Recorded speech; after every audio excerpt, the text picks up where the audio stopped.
I dream of the day that Jonah will get my name right. Hey. I've been missing a lot of things lately, so this one's kind of a product of that. The distance between my two homes is approximately 6,608 kilometres, or 4,106 miles. There's not really a sliding scale between the two, just one or the other. This makes my average home about 300 kilometres off the coast of Newfoundland and really, really cold. My home is the North Atlantic Ocean, in amongst the steadily melting ice, but suffice to say my passport doesn't say mermaid. I am adrift amongst heritage, not enough and simultaneously too much, but if you dashed me on the rocks, my hair and eyes would go to one coast, my words and stomach to another. People always ask me, is that an accent? As if their own voice isn't a tribute to their own life. I just happen to be a jumble, my heart split by the creek that used to run behind my house and the canals that course through my hometown. People like to set me the ultimatum as if it decides, where would you rather live? Well, my first love has a problem with violence, my second with drugs, but their faults don't make them any less mine. It doesn't make their respective fields less divine. The scratch of wild grasses will always feel like summer to me. The itch of sandy beaches like Boxing Day to me. So how am I to choose? And how am I to have a family reunion when my cousins live on different continents? Home sounds like airplanes and their temporary tattoos on the sky.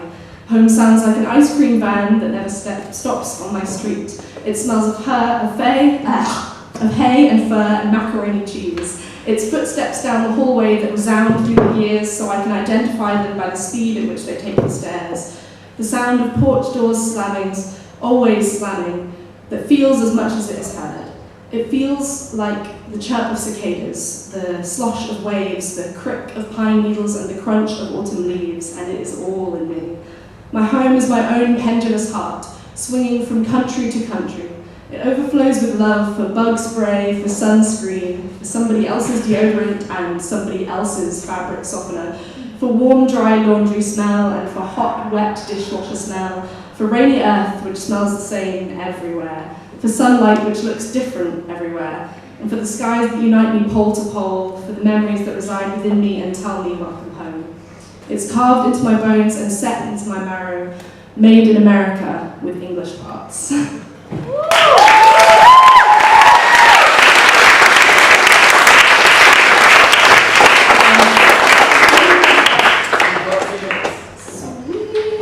Let's see if I can squeeze in another one. This one's one I've done before, so if you've heard it before, tolerate it. The Museum of Man begs you to taxidermize yourself to earn a place on their shelf. And how many times have I obeyed? How many times have I wanted to peel my skin off just to reveal a better, secret layer? How many times have I wanted to die so that I could be brought back pretty? Or at least something so small no one would see me? Because ugly is an insult to nice boys and their pretty eyes, and how many times have I clutched my stomach, my cheeks, my thighs, and agonized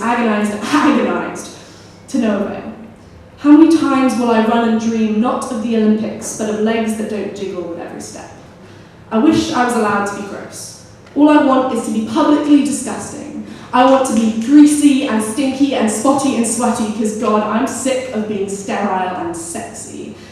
I wish for once that I could lie on my couch and be sick in peace, that boys wouldn't tell me even then after my shower and I've brushed my teeth. I should put some makeup on because, my God, I look like shit. No, really shit. It was rude of me really to think that in my own home at night, when I'm sick, I can take ownership of my body. Because from birth, it's belonged to every man that's ever looked at me. No, really, shit. Nobody should have to see you and your dark circles. Nobody wants to see the nights you spent awake, the crying, the coughing, the gagging, when you thought you were going to die before you knew what it was to live. But to cover them up would be fake. That's why you take a girl to the pool on the first date so shapeshifters can't fool you. Because God forbid somebody finally meet the standard.